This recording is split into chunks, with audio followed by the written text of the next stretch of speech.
अभी तो शुरू हुआ है जयमाला, ए बाबू ऐसे करो नहीं हाला। ए हीरो अभी तो शुरू हुआ है जयमाला, ए बाबू ऐसे करो नहीं हाला। थोड़ा दूर होके डीजे बजाइए ना। अरे साली जी को भी हटिए ना। भैया के साली जी आइए संगे संगे कमर हिलाइए। अरे भैया के साली जी आइए कमर में कमर सटाइए। हटिए ना।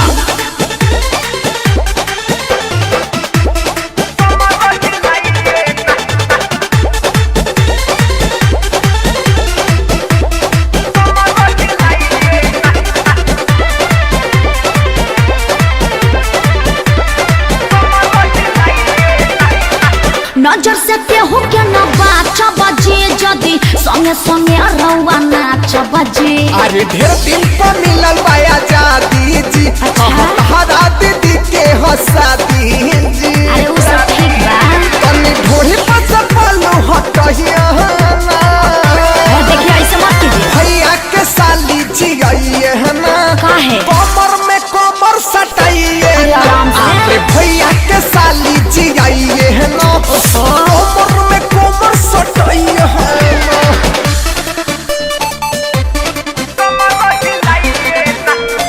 अरे ऐसे काहे करते हैं?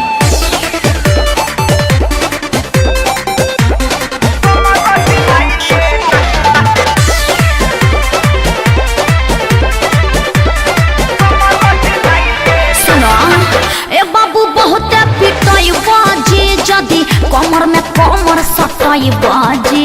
अजली हो जाई मिली के माजा जी, रोहित के बना तू राजा जी। चल हट लंपट कहेगा। अविनाश को भी लंडा बना वही ना। अरे बगले में बाबा खड़े हैं। भैया के साली जी आइए ना, काहे? संगे संगे कमर हिलाइए। लंपट कहेगा।